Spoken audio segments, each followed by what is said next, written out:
Hello everybody. So another video. Today we're going to be talking about section 2.3, complex numbers. First a motivational example to see where complex numbers might arise.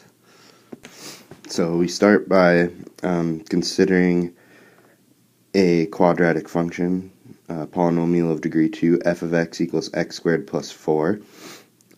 So suppose we were trying to find the real roots of the function f of x. Now we can take a look at the graph of f of x, which is displayed below in the coordinate axes by the green graph. Notice the graph of x squared plus 4 is just the graph of x squared shifted vertically upward by 4 units. So if we were going to try and find the real roots of f of x just looking at the graph, since it doesn't cross or touch the x-axis, we would say f of x has no real roots. We can still investigate the roots, or what they would be, by setting the function f of x equals 0. So let's do that. Let's find the values of x so that f of x equals x squared plus 4 equals 0. You can start by rewriting this expression or equation now. So we have x squared plus 4 equals 0.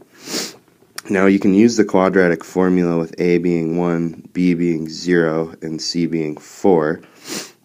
But another way to do this is to start by subtracting 4 from both sides, which will give us that x squared equals negative 4. And then by taking square root on both sides and solving for x, we see that x would equal plus or minus the square root of negative 4.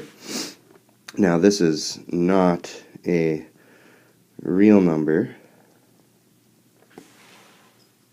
so f of x has no real roots. Now, it has no real roots. As we saw on the graph, there's no places or points where the graph of x squared plus 4 crosses or touches the x-axis. But we can talk about a different kind of root.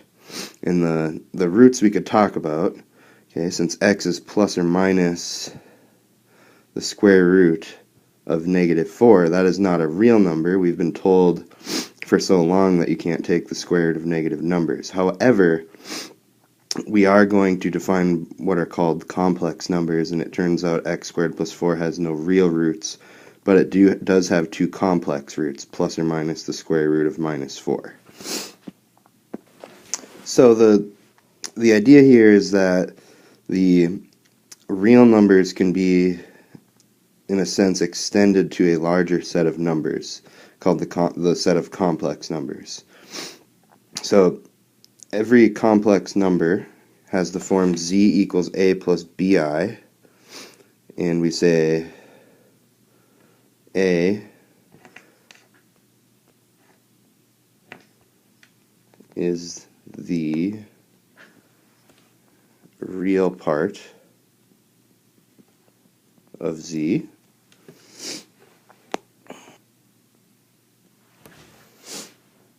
and we denote this. So this is denoted, or we can say a is equal to the real part of z.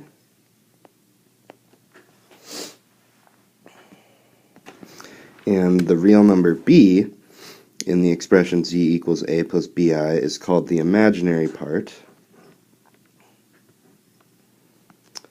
And we would denote that as such. We would say b is equal to the imaginary part of the complex number z. And the I that appears in the expression z equals a plus bi is going to be defined to be the square root of negative 1. And two complex numbers are equal if they have the same real part and the same imaginary part. So let's go back to that previous example. So recall f of x equals x squared plus 4 doesn't have any real roots, but it does have roots x equals plus or minus negative 4. And every complex number can be written in that form, a plus bi. So I can do a little work here. So x would be plus or minus. And then you can break up what's underneath the radical by doing -1 times 4. So x equals plus or minus. Now the square root of a product is going to be the square root of, well, positive 4 times the square root of -1. So same property for splitting up a radical over a product. So the radical of a product is the product of radicals. And then this would tell us that x equals plus or minus. Square root of 4 is 2, and the square root of -1 is I. Okay, so there's two roots. The two roots would be x equals -2i and 2i. So these are two complex numbers. The first one, -2i, has real part 0 and imaginary part -2. And the second complex root has real part 0 and imaginary part +2. So we can't talk about real roots, but we can talk about complex roots. Now, there is another definition before we learn the arithmetic of complex numbers. So what we're going to do is we're going to define what's called the modulus of a complex number. That's denoted, and it looks very similar to the absolute value of a real number, although it is slightly different. It is defined to be the distance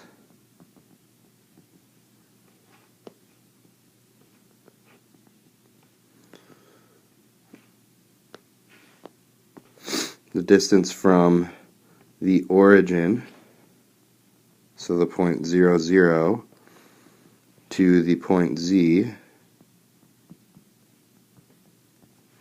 in the complex plane, which we'll talk about here in a second. We'll talk about what it is and the definition of the modulus. The modulus of z, which is the modulus of the complex number a plus bi,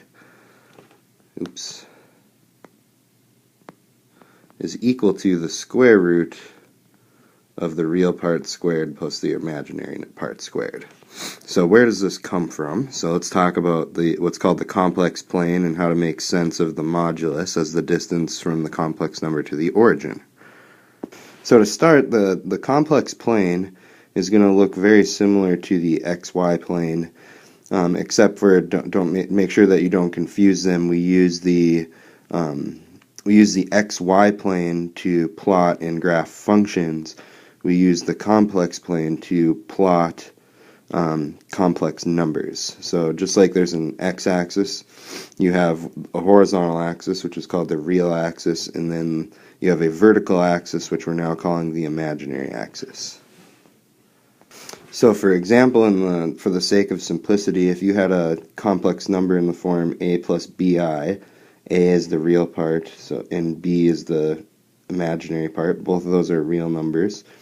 So if I wanted to plot that point, what I would do is, since a is the real part, let's just assume a and b are positive. If a is the real part, I'm going to find a on the real axis, and if b is again assumed to be positive, I can find b on the imaginary axis, and then the complex number z is going to be the point where with coordinates essentially a and a comma b. Okay, so the real part is you'd find the real part on the horizontal axis, find the imaginary part on the vertical axis, and then where those two values meet, you would draw a point, and that point would represent the complex number a plus bi. So to get a sense of what the modulus is, I've drawn a line segment from the origin to the complex number, and this is supposed to represent, this distance is what we're going to call the modulus of z. Now if you notice, if you draw from the point z down to a on the real axis, if I draw a little dashed line down here as best I can, I have now formed a right triangle, and since A and B are positive, this triangle is going to have height B, and it's going to have base width A. Okay. I don't like my A. There we go. That looks like a better A. So now, if you recall the formula now for a right triangle, so what I've formed here is a right triangle. That little corner right here is a 90-degree angle. And from geometry, we have a formula that's called the Pythagorean theorem. It relates two legs of a right triangle to the hypotenuse. Okay, so what the Pythagorean theorem would say is that if you take the sum of the squares of the legs, that would have to give you the hypotenuse squared. The hypotenuse is going to be the modulus of z, and then by taking the square root on both sides, okay, and then since the modulus is supposed to be a positive distance, we don't need the plus or minus, so the modulus of z would equal the square root of a squared plus b squared. Okay, so that's where the formula for the modulus comes from. It really comes from forming a right triangle and using the Pythagorean theorem. Okay, example 1 of complex arithmetic. So let z equal 2 plus 2i and w equal 1 minus 2i. So part A, we're going to find c plus w. Part B, we're going to write z over w in the form a plus bi. And part C, we're going to find the modulus of z. So we start with part A. I've rewritten z and w at the top of this slide. Z plus w, first step, is going to be replacing z and w with their complex forms. So z is 2 plus 2i plus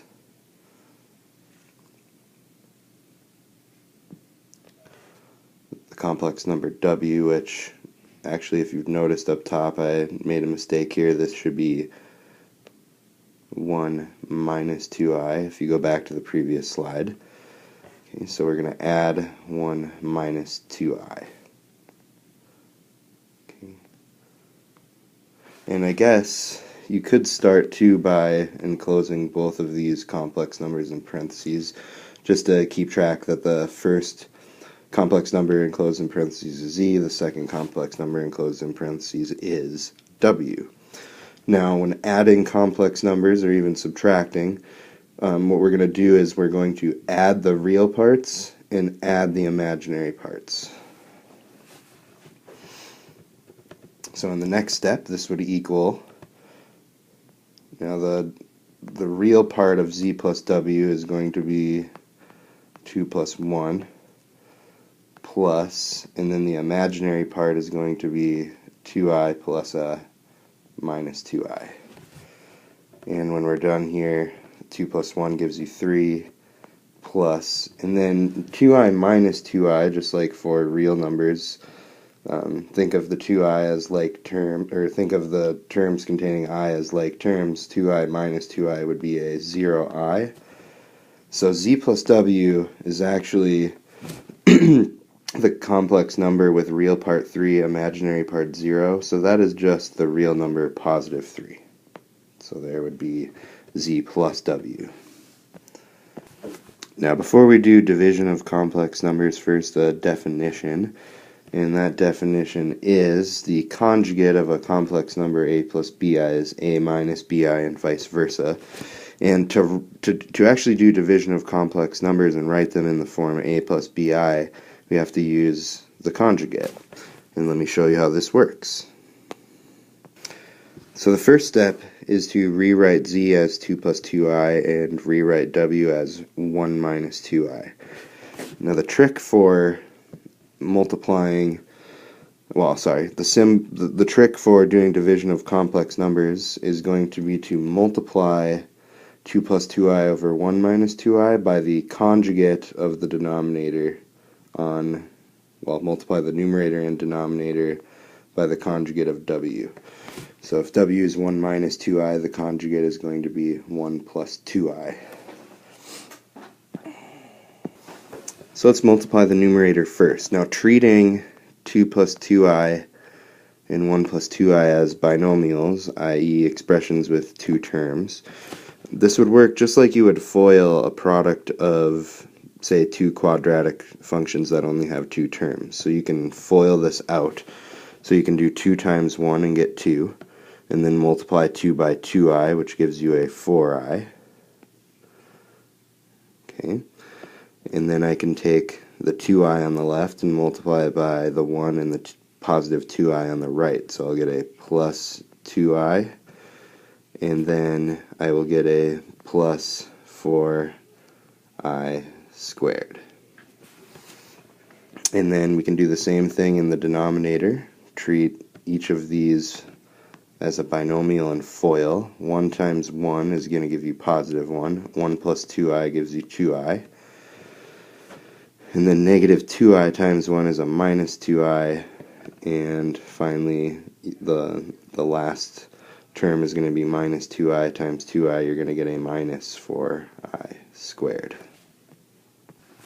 Before I proceed to simplify the numerator and denominator, on the right-hand side of the slide, I have written the first 4 powers of I. So by definition, I was the square root of negative 1. I squared would be undoing the radical, and you would get negative 1. I cubed would be multiplying I squared by I. You will get minus I. And then if you do I to the 4th, which is really I squared times I squared, you will get positive 1. So in the next step, we can simplify further. So the plus 4i squared, this term right here, since I squared is negative 1, that really becomes a minus 4. And then plus the 2 out front, you're going to get a 2 minus 4. So I get negative 2 plus, and then the 4i plus 2i becomes a 6i. And in the denominator, notice the two middle terms here, 2i minus 2i, are going to be combined to make 0. And then the minus 4i squared becomes a positive 4 plus 1 is going to give us a positive 5. And then finally, to write this in the form, I got to give myself a little bit more room. To write this in the form of a complex number, we can take the real part divided by 5 plus the imaginary part divided by 5, but I'm going to write it as 6/5 times I. Okay, so there would be z over w. So for part C, we're finding the modulus of z, where z equals 2 plus 2i.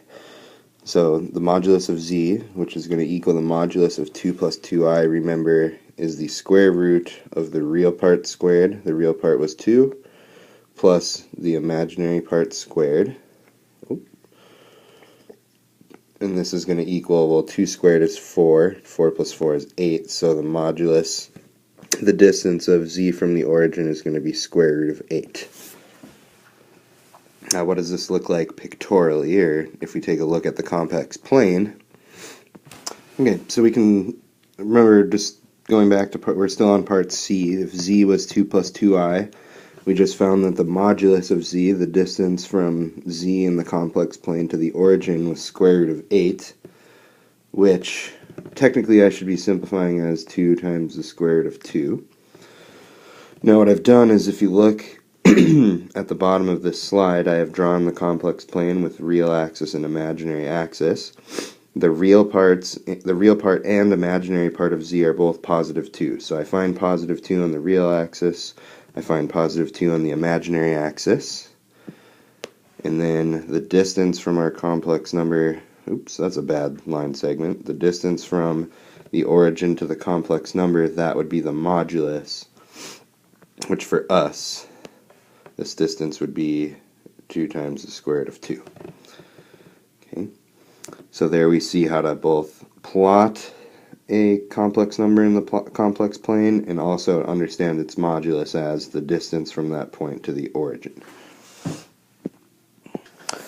So last example before I give everybody a problem to work on for class on Friday, we're going to write the product of the square root of 5 plus the square root of negative 2 times the quantity square root of 5 plus the square root of minus 8.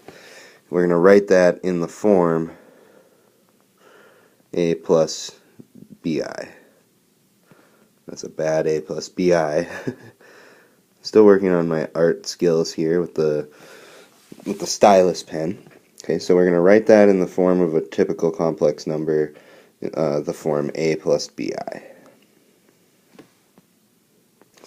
Now, this will often come up when you're looking for, say, roots of a polynomial function that are complex roots. You'll oftentimes be using the quadratic formula, and you'll have square roots of negative numbers, and we're going to be looking for complex roots and writing them in the form a plus bi. Okay, now the first step is to not just try and multiply the product of these two binomials out. The first step is to write each of these two factors. So you want to write the root 5 plus square root of negative 2 in the form a plus bi, and you also want to rewrite the square root of 5 plus the square root of negative 8 in the form a plus bi before you multiply.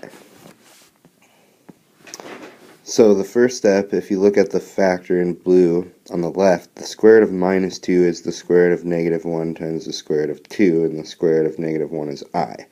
So square root of negative 2 becomes I root 2, and similarly in the green factor, the square root of negative 8 becomes I times the square root of minus 8. Sorry, that's a mistake.